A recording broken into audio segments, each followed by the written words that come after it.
Without further ado, Katie is with us. Oh, yes, yes, we have to. Yeah. Uh, So, Katie, thanks so much. I'm sorry it's short no, notice, that's but okay. Thanks and for having me. it's so early out there. I remember what it's like at this time in Well, the morning in BC, though. It's beautiful. it is beautiful. The days have just been So, long. That's it. well, You're absolutely right, though. It's I'm stunning going to out. put my stand on guard hat on since you've got your Thank you. Yankees cap on. So it's so Boy, nice to have you back. And I was at the Jimmy Dore show the other night here in Ottawa, and I talked about your issue. And of course, I didn't know that Jimmy Dore had already interviewed you folks, and he yeah, knew all about the issue. yeah, And he said, yeah, he says we've got to fight back on this. And I mentioned the fact that uh, Health and Human Secretary Robert F. Kennedy Jr. had sent a letter to the Canadian Food Inspection Agency. It seemed to rattle some nerves there. He wasn't aware of that, but have you been in touch with Mr. Kennedy, Secretary Kennedy, in the meantime to see if he could possibly come visit the farm? Because I think this would make just a huge difference here. oh, absolutely. It's definitely been on our radar. We put out a post saying for people to hashtag him and invite him, copy and paste. We were inviting Elon Musk and we were inviting RFK out, trying to get that word out there a little bit more with education and awareness about how big this issue is. But I have been talking to John Katsimadidis, which is going to be, he is in touch with RFK. RFK is still monitoring the issue as well as Dr. Oz. So that is kind of an interesting situation. Well, yeah, I think you're on. I think you've got a winning combination here. I think it also helps that there are so many people, include people like Rebel News is out there on scene every day. They've been doing a There we bang go. up job at this. I take my hat off to Ezra and his crew for being there for doing this job. It's fantastic. But you've also got people camping out on the scene. You think this is going to discourage the government from trying to take the birds away, from trying to do its call? You think this is going to stop them? If you've got witnesses, if you've got people there, because they don't want this bad publicity.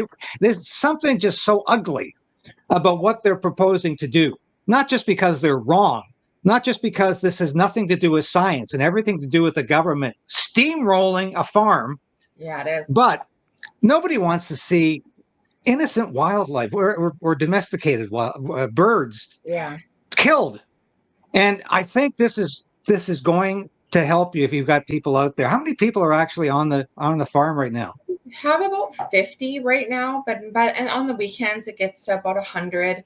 Last weekend, just this last weekend, we had over 200 here. Um, through the weekend, and people come and go and take pictures of the big beautiful prehistoric ostriches, and it's really nice to be able to meet so many kind people who all want the same thing, and they feel like we all deserve the change that we're fighting for. The Friday I don't know if you were aware of that, when Canadian Food Inspection Agency did a media release and kind of basically reinforcing why they will be still culling the animals, and why, we've a whole bunch of things that we've done wrong.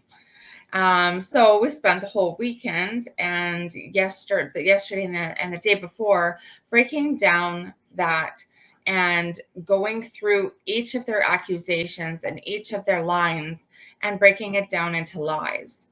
And we are putting with it, in our opinion, it's complete disinformation and misleading to the public, and kind of creating that division between people.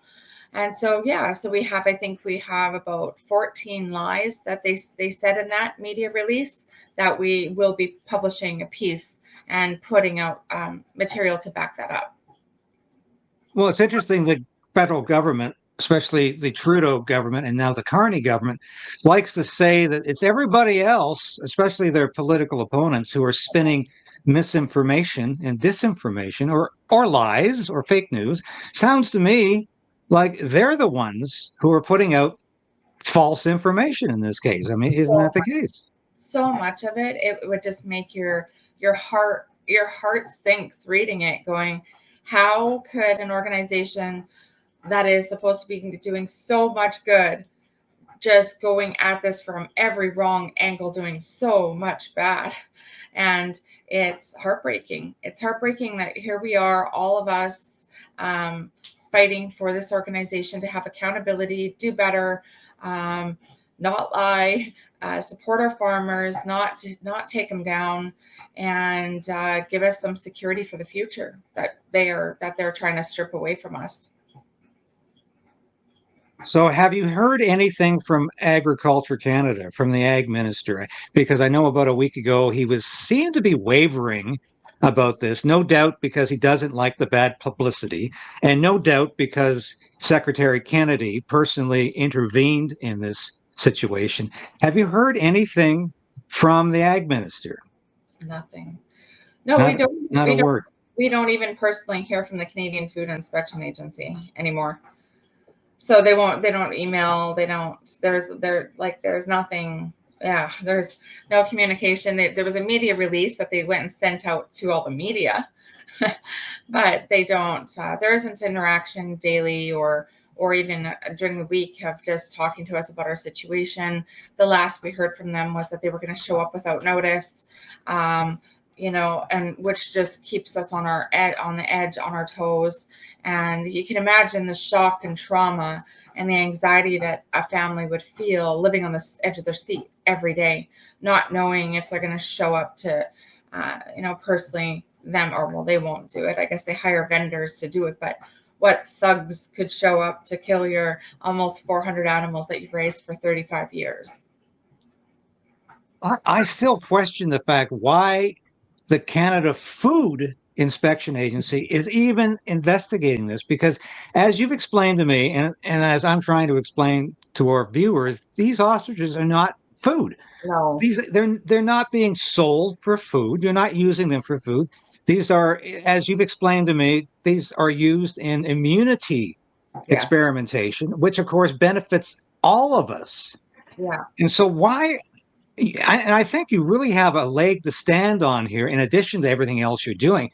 The Canada Food Inspection Agency never had any legal or moral authority to enter your farm and inspect this situation because this is not food. But remember, David, that they can come on your farm based off suspicion and kill every animal you have. It is in their policy. And that, I mean, I said there, alarm bells rang so many times while on this adventure, where we said this is absolutely wrong, and that shouldn't be a crime to test your animals. It should be a right. It should be, the rights. You should have a seat at the table in organizations like this that give you a voice. The leaders in the industries, it should give them a voice. Then the lies and saying, that we have not substantiated any of our claims of that scientific research, which is absolutely misinformation. That is not accurate.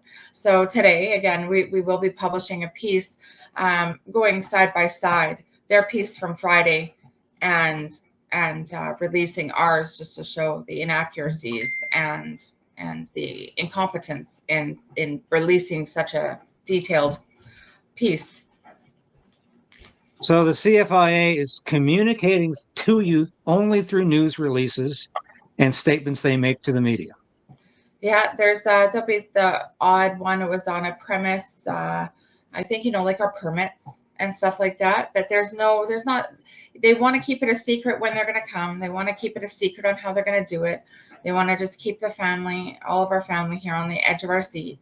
And there's been no empathy since day one. There's been not a moment of, I'm sorry, I'm really sorry, but we have to do this. It's been, I don't even have a word for it.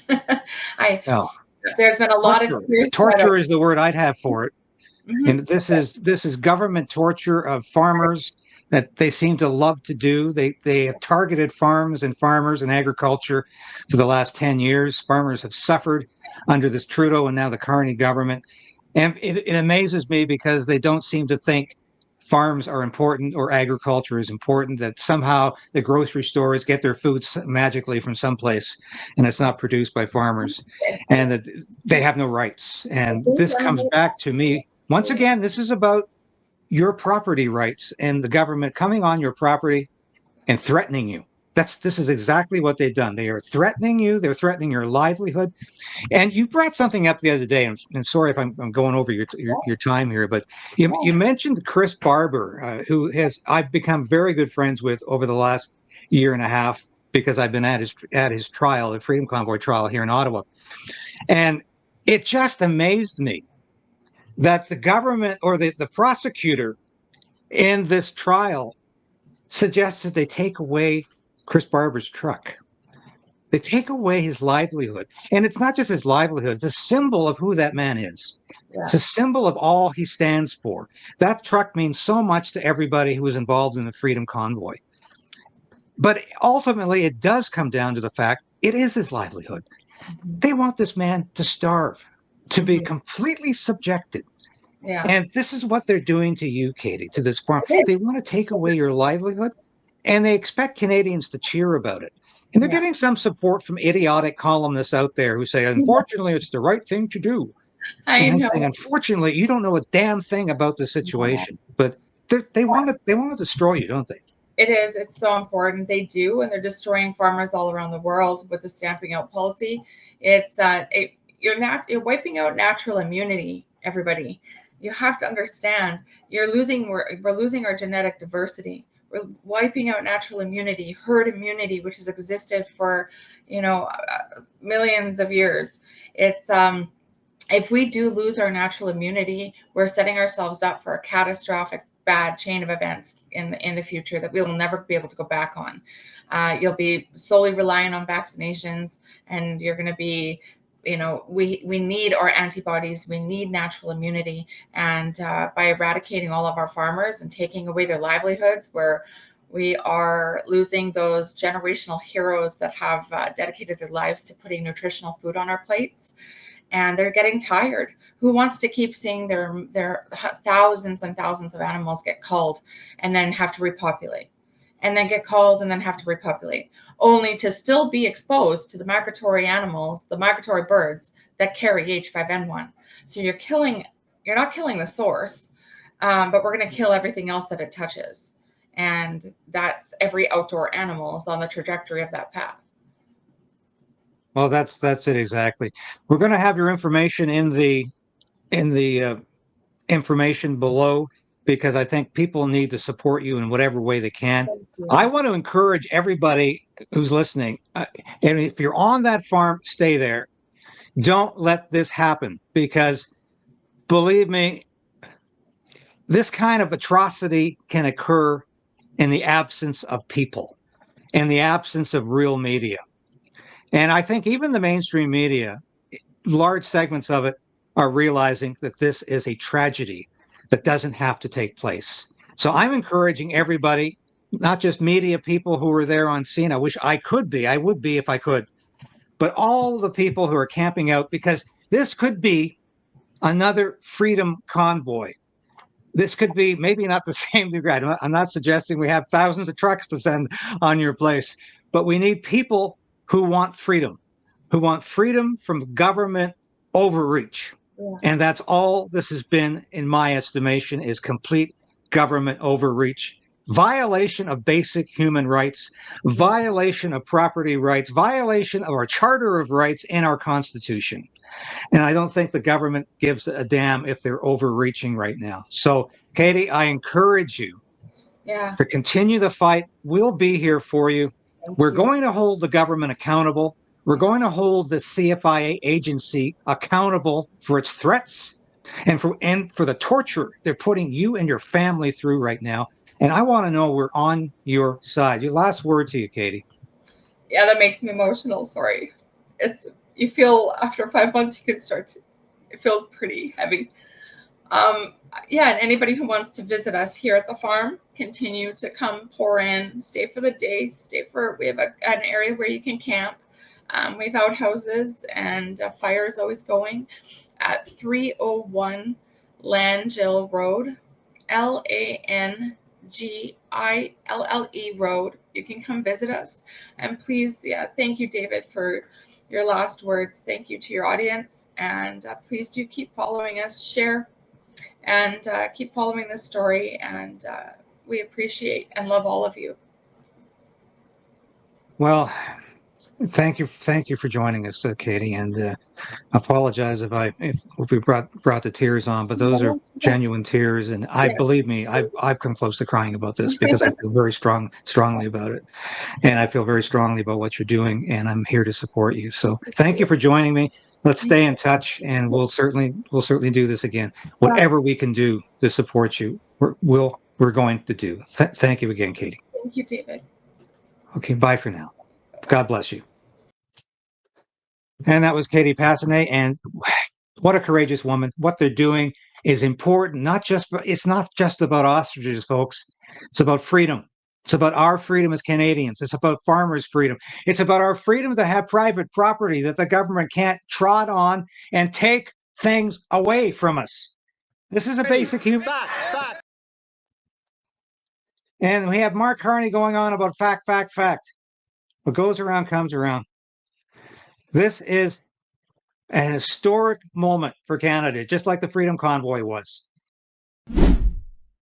Thank you for sharing this station with your friends and family. Thank you for hitting that like button, because I tell you, we are fighting back in a way I've never had to before, because I am going to keep this station on the air. I am going to keep fighting for freedom. I'm going to keep fighting for justice and truth, because that's all I have left.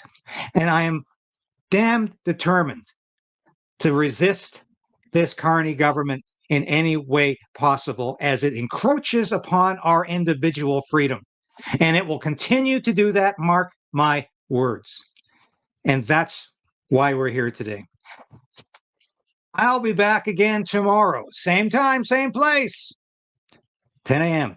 This has been David KRAYDEN, broadcasting live from our nation's capital in Ottawa. Thank you for watching. We'll see you again tomorrow. You can't handle the truth. Resolve to resist